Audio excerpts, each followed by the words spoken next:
विषयों में फंसे हुए जो निश्चय जानो कि वे तुम्हें ही सांसारिक बंधनों से मुक्त नहीं कर पाएंगे, यदि हम यह जानने लगे कि ईश्वर सर्वत्र सर्वव्यापी है, तो पाप करने के लिए कोई स्थान ही नहीं मिलेगा। ईश्वर की सर्वव्यापकता का अनुभव हो जाने पर पाप करने के लिए न तो कोई स्थान ही मिलेगा और न कोई समय ही। हिरण्याकश्यपु का संहार तो हो गया, किंतु नरसिंह स्वामी का क्रोध अभी तक कायम ही था। उनका क्रोध स्वरूप देखकर तीनों लोग भयभीत और थर्राने लगे। किसी में भी वह साहस नहीं था कि वह उनके पास जा सकें। ब्रह्मा जी ने भी उन्हें शांत होने के लिए प्रार्थना की, किंतु वे उन्हें तब न। आखिर ब्रह्मा ने लक्ष्मी जी से कहा, माता जी आप ही इन्हें शांत कीजिए। देवों ने भी उनसे प्रार्थना की।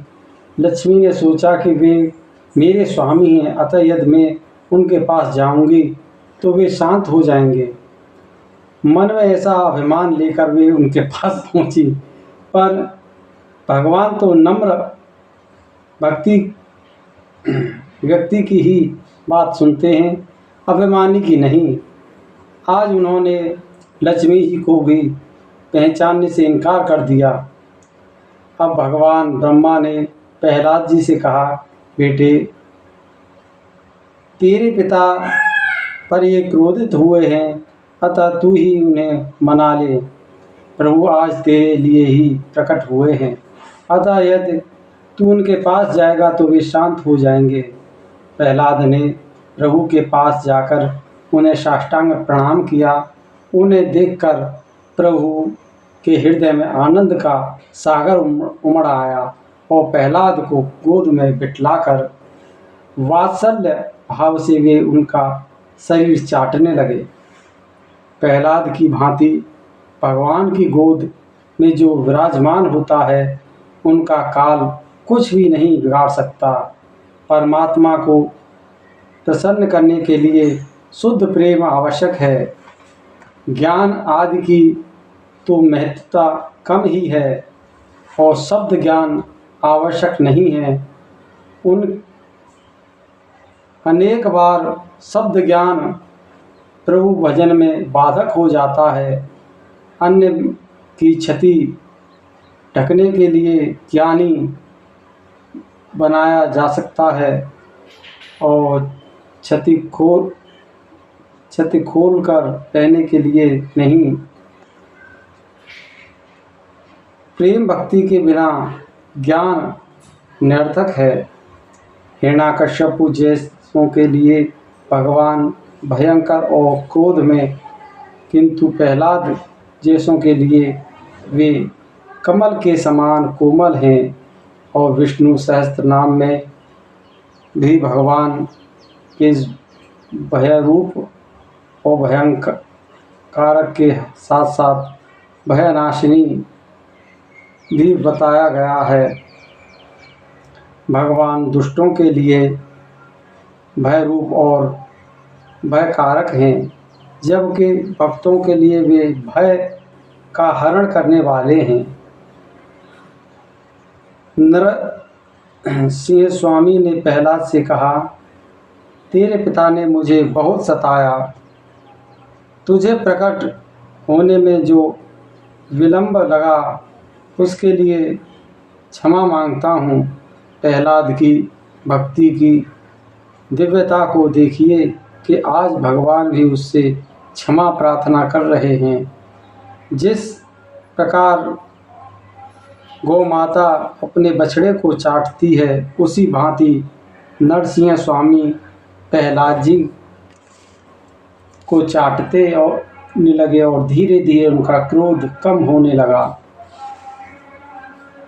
प्रहलाद सत्गुण है, हिरण्याकश्यप तमोगुण है। सतगुण और तमोगुण का यह युद्ध है। इसमें भगवान प्रहलाद का सतोगुण का पक्ष देते हैं और शुद्ध सतोगुण के आगे तमोगुण का नाश आवश्यक ही होता है। प्रहलाद जी के वचन की सर्व सार्थकता और अपनी व्यापकता की सिद्धि के हेतु नरसिंह स्वामी स्तंभ में से प्रकट हुए और सभी जानते हैं कि ईश्वर सर्वव्यापक हैं, किंतु इस बात का अनुभव बहुत कम व्यक्तियों को ही होता है। यदि ईश्वर की सर्वव्यापकता का अनुभव सभी करें तो घर में भी वैकुंठ बन जाएगा। घर में कोई झगड़ा ही नहीं न होने पाए, उस घर से पाप का नाम ही मिट जाए। सर्वव्यापक का अर्थ है सभी में बसे हुए, सभी में समाये हुए। दूध में मक्खन में दिखता नहीं है, दूध में मक्खन दिखता नहीं है, किंतु उसमें मक्खन रहता है। अणु परमाणु में यह सब समाया हुआ है। इसी प्रकार और ईश्वर की जगत के सभी स्थूल सूक्ष्म पदार्थों में बसे हुए हैं। उनका अभाव कहीं भी नहीं है। ईश्वर तो अणु से भी अणु और महान में उनका कहीं भी अभाव नहीं है। अतः वे सर्वव्यापी हैं। जो ईश्वर को सर्वत्र विराजमान समझता है उसके जीवन में दिव्यता आती है और उसमें ईश्वर को निहारो। प्रथम मात्र देवो भव, फिर पितरो देवो भव और अंत में परस्पर देवो भव। ईश्वर का पारस्परिक दर्शन करो। लोग एक दूसरे से मिलने पर राम राम करते हैं। इसका अर्थ यही है कि मुझ में और तुझ में राम निहित है। प्रत्येक जड़ चैतन्य पदार्थों में ईश्वर का दर्शन करोगे तो पाप तुम्हारे पास नहीं भटक सकेगा। और विवाह करने के आने पर वधू की लक्ष्मी भाव से पूजा की जाती है। वर नारायण और वधू लक्ष्मी। यदि लोग यह सोचें कि हमारे घर में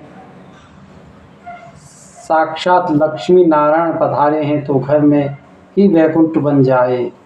सब में ईश्वर का अनुभव करने में लाभ ही लाभ है। ऐसा अनुभव करने से मन विकार वासना से रहित हो जाएगा। ईश्वर कोई ऐसी वस्तु तो है नहीं कि जो एक ही स्थान में रह सके। वे सर्वव्यापी है और सर्वत्र है। ईश्वर की सर्वव्यापकता को लेकर केवल जानने मात्र से विशेष लाभ नहीं होगा, उसका अनुभव भी करना चाहिए और उसे व्यवहार में लाना चाहिए। भगवान को केवल चंदन पुष्प आदि का अर्पण करना ही भक्ति नहीं है। सभी में भगवत रखना भी सच्ची भक्ति है। किसी मूर्ति में जो भगवान तुम्हें दिखते हैं वे सर्वत्र व्यापक हैं। ईश्वर की सर्वव्यापकता का अनुभव जो करता है या कराता है उसी का जीवन धन्य है। ऐसा अनुभव करने वाला कभी पाप नहीं कर सकता। तुम निश्चय करो कि तुम प्रत्येक व्यवहार को व्यक्तिमय बनाओगे। शुद्ध व्यवहार ही भक्ति है। इसके व्यवहार में दंभ अभिमान है, उसका व्यवहार अशुद्ध है। जिसका व्यवहार शुद्ध नहीं है वह भक्ति का आनंद नहीं पा सकता। ईश्वर की सर्वव्यापकता के अनुभव के बिना व्यवहार शुद्धि नहीं हो सकती। हमेशा यही सोचो कि हमारा प्रत्येक व्यवहार और प्रवृत्ति ठाकुर जी देखते हैं। कोई भी व्यवहार ऐसा न होना चाहिए कि जिसमें कोई उपदेश न हो। व्यवसाय, कारोबार कोई अपराध नहीं है। सेना, भगत, नाई धंधा करते हुए एक ही उन्हें सोच लें कि लोगों के सिर से जो मैल का बोझ उतारता हूँ, किंतु अपनी बुद्धि की मलिनता में अभी तक दूर नहीं कर सका हूँ। कई महापुरुषों ने अपने व्यवहार में से ज्ञान पाया है। महाभारत में ऐसे कई दृष्टांत हैं कि जिनमें यह बताया गया है कि महाज्ञानी ब्राह्मण वैश्य आदि के घर सत्संग के हेतु जाते थे।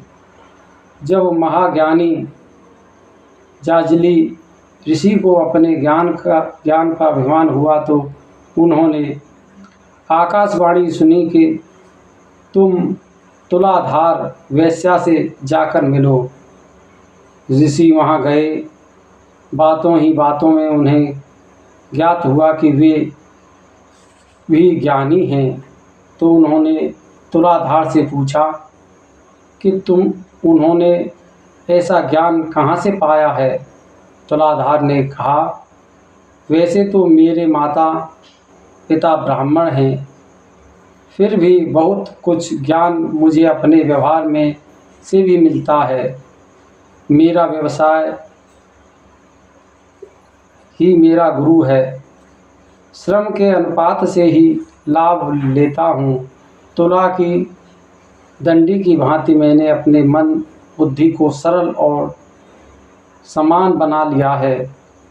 वैश्य लाभ न कमाए तो अपने कुटुंब का परिपालन कैसे करेगा।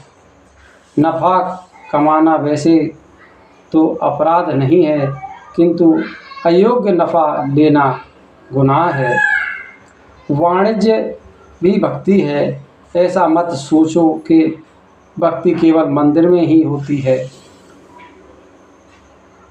भक्ति हर जगह की जा सकती है। ईश्वर से अविभक्त रहकर किया गया व्यवहार भक्ति है। ईश्वर से कभी अलग मत हो। सुखदेव जी सावधान करते हैं, यदि मनुष्य ग्राहक में ईश्वर का दर्शन करके व्यवहार करे तो उसका व्यापार भी भक्ति ही है। योग्य लाभ कमाना वैश्य का धर्म है, किंतु जबकि ग्राहक के साथ व्यापारी बातचीत करने लगता है तो वह भूल जाता है कि इस ग्राहक में भी भगवान है, और इस प्रकार किया गया अयोग्य व्यापार से पापमय हो जाता है। दुकान में विस्थापित प्रभु की उस उपस्थिति में भी बहुत से व्यापारी पाप करते हैं।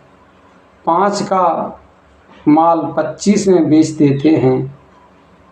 कहते हैं कि मैं तो मूल कीमत में भी बेच रहा हूँ। ऐसा कभी ना करें। भगवत कथा मन को सावधान करने के लिए ही है। अनुभव करो कि प्रभु सर्वव्यापी है, सर्वत्र है। मैं जो कुछ बोलता हूँ उसे भगवान सुनते हैं, और मैं जो कुछ देखता हूँ उसे भगवान भी देखते हैं। मनुष्य का शरीर पाप तो समाज में भी देख सकता है, किंतु उसका मानसिक पाप केवल परमात्मा ही देख सकता है। मानसिक पाप भी सबसे बुरा है। बिल्कुल पाप न करना बड़ा पुण्य है। नरसिंह भगवान आकाश में नहीं स्तंभ में से प्रकट हुए थे। मात्र चैतन्य में ही नहीं, जड़ में भी ईश्वर का दर्शन करो। ईश्वर जड़ और चैतन्य दोनों में है। लौकिक दृष्टि से पृथ्वी जड़ के, किंतु उसमें भी ईश्वर का ही भावना करनी चाहिए। एक परमात्मा को बोले श्री कृष्ण भगवान की जय। एक महात्मा के दो शिष्य थे, वे दोनों पढ़े लिखे थे, कथाकार भी थे। जब महात्मा की मृत्यु निकट आई तो उनकी गद्दी के लिए उन दोनों शिष्यों के बीच झगड़ा शुरू हो गया। महात्मा जी सोचने लगे कि वारिस किसे बनाया जाए। आखिर उन्होंने 2 फल पकवा कर उन दोनों को एक एक देते हुए कहा कि इस फल को किसी ऐसे स्थान पर जाकर खाना जहां उन्हें देखने वाला कोई न हो। वे दोनों फल लेकर चले गए। एक शिष्य ने सोचा कि मैं कमरा बंद करके खा लूं, क्योंकि वहाँ कोई भी देखने वाला नहीं है। उसने कमरा बंद किया और फल खा लिया। दूसरा शिष्य सारा दिन फल लेकर इधर उधर घूमता रहा, फिर किंतु उसे तो एक ही स्थान ऐसा नहीं मिला कि जहाँ कोई न उसे देख रहा हो। तो परमात्मा की उपस्थिति का अनुभव हुआ। वेदों में भी कहा गया है कि प्रभु सर्वत्र हैं, विश्वोन्मुखी हैं। इस प्रकार दूसरे शिष्य ने ज्ञान केवल पाया ही नहीं, अपितु अपने ज्ञान आत्मसात भी किया। पहला शिष्य मात्र कथा करता था, वह इधर ईश्वर के व्यापक स्वरूप को समझ नहीं पाया था। गुरुजी ने उस दूसरे शिष्य को अपना वारिस बनाया और कथा कहना आसान है, किंतु ईश्वर सर्वत्र है ऐसा समझकर व्यवहार करना कठिन है। प्रहलाद ऐसे निष्ठावान थे कि वे सभी को ईश्वर में निहारते थे। अनेक में एक प्रभु का दर्शन करना ही भक्ति है। जो सभी में उसी तत्व को देखे वही ज्ञानी है। ज्ञानी एक में अनेक का लय करता है। तुम सभी उसी तरह एक में अनेक का लय करो। यह वेदांत की प्रतिक्रिया है। अनेक में एक को देखो, और वैष्णव एक में अनेक को देखते हैं। और शाब्दिक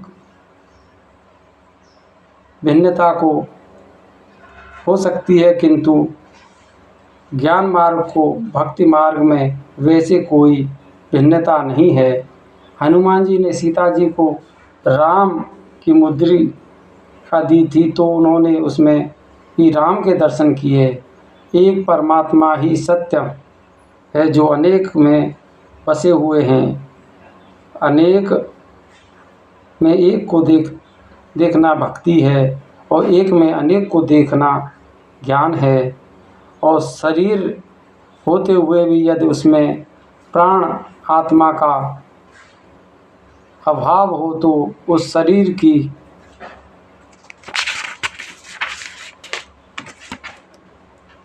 कीमत ही क्या है। ज्ञानी ब्रह्म स्वरूप रूप रंग नहीं देखते, किंतु ब्रह्म रूप रंग की सुंदरता के कारणभूत ईश्वर का भी चिंतन करते हैं।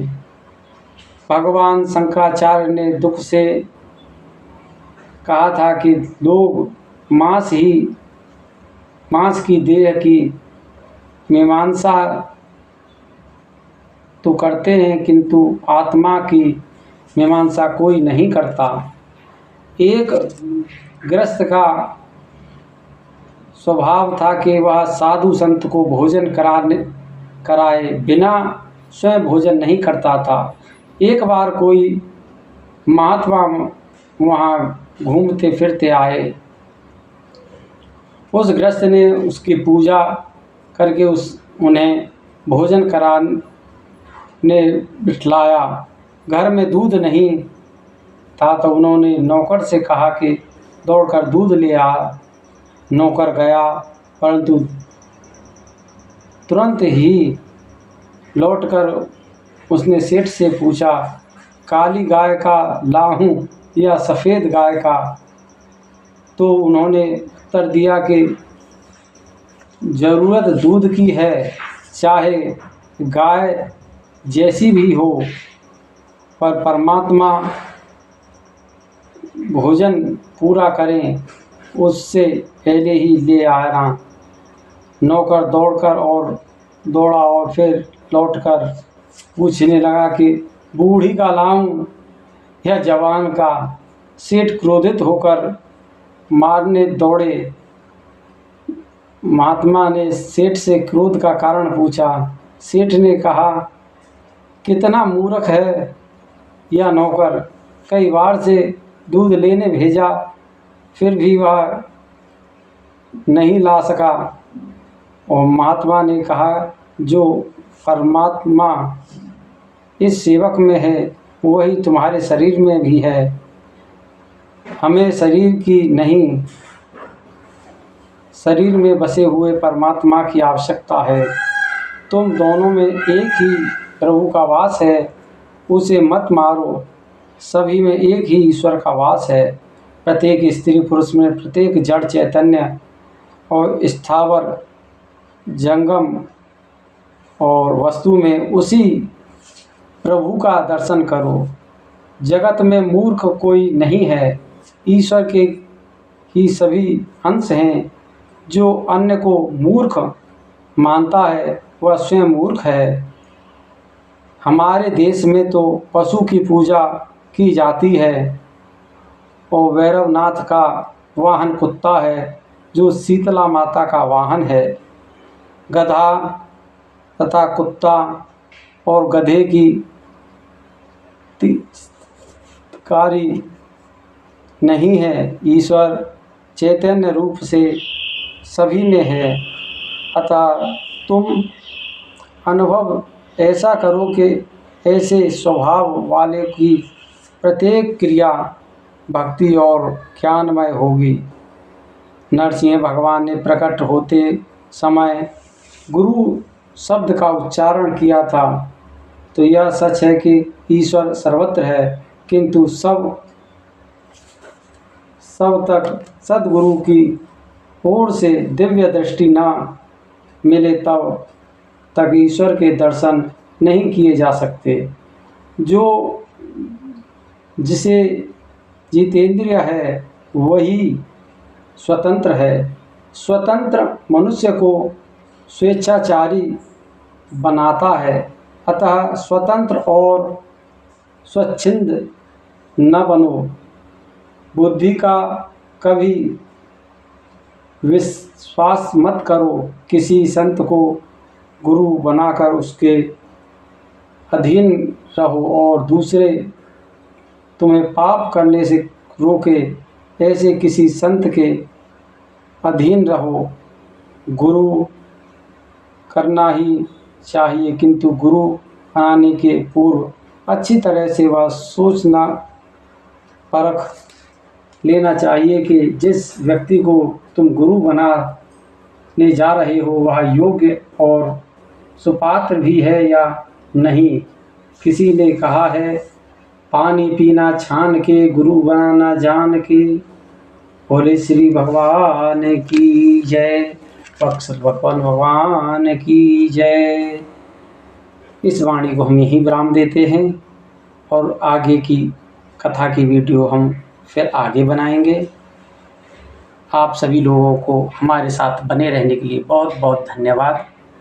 आप हमारे चैनल को लाइक करें, सब्सक्राइब करें और अपना प्यार बनाए रखें और बड़े ज्ञानवर्धक वीडियो हम आपके लिए लेके आते रहेंगे।